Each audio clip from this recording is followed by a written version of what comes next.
Welcome back. California is the biggest electoral prize up for grabs in the general election.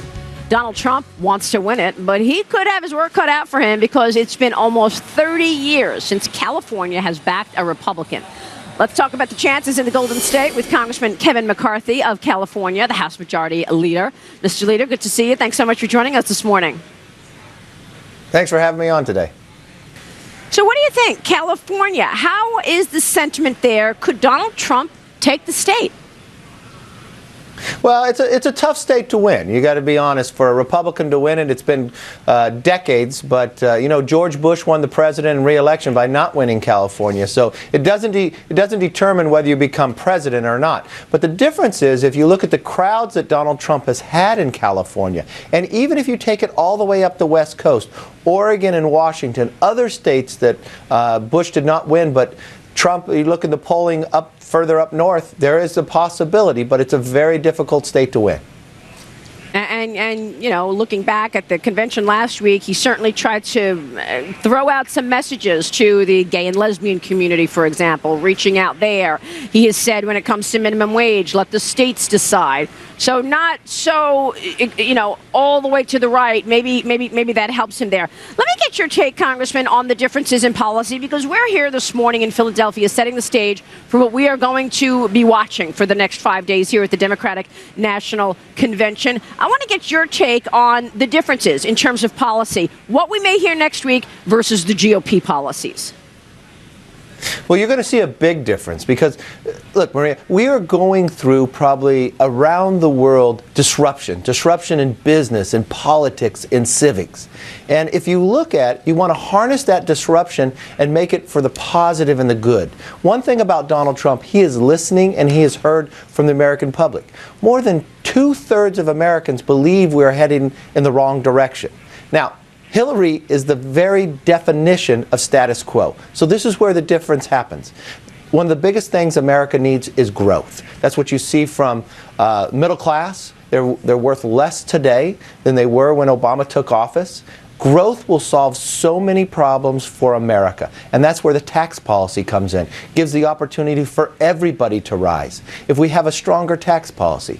Democrats are clinging to a failed foreign policy under Secretary Hillary Clinton, designed in the process. We're looking at a new way. And if you look into the House, we actually came out with an agenda, a better way. So you've got a fairer tax system, one that brings growth. You've got a national security and a security at home. So we're safer and we'll put America on a better track. You look at health care. So much of the middle class's money is going to those broken promises that the president gave us when it came to Obamacare. We provide a health care system that you could actually afford and have choices. Then we look at what's holding us back for small businesses. We're at one of our lowest points for new growth in small business.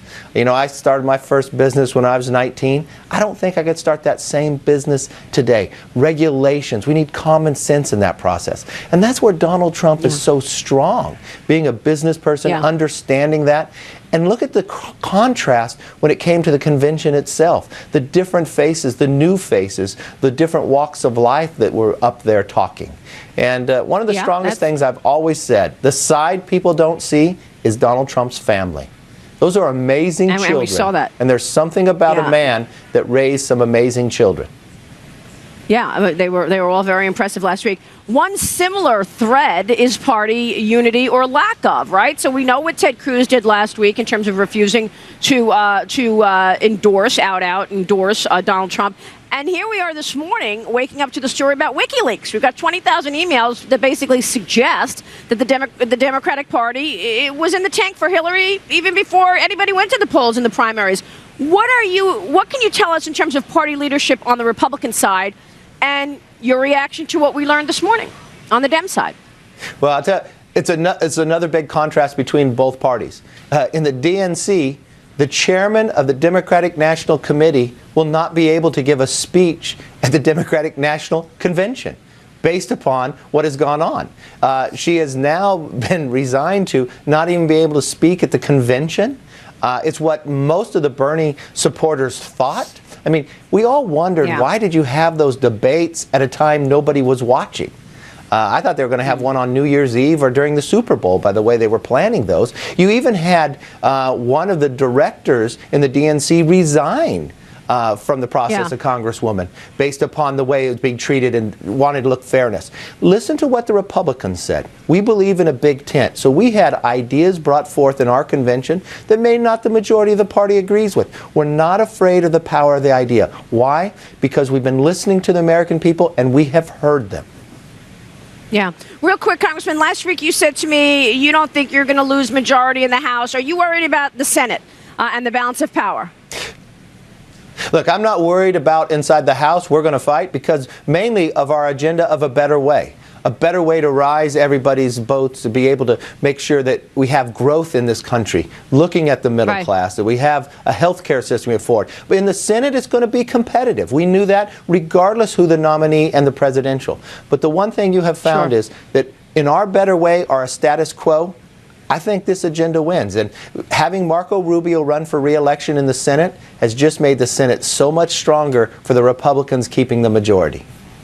Yeah, and it's interesting to see Tim Kaine now is Hillary's running mate. Congressman, thanks so much for making the time for us this morning. Good to see you, sir. Thank you. Always for you. Thank you. We will see you soon. The Republican convention revealing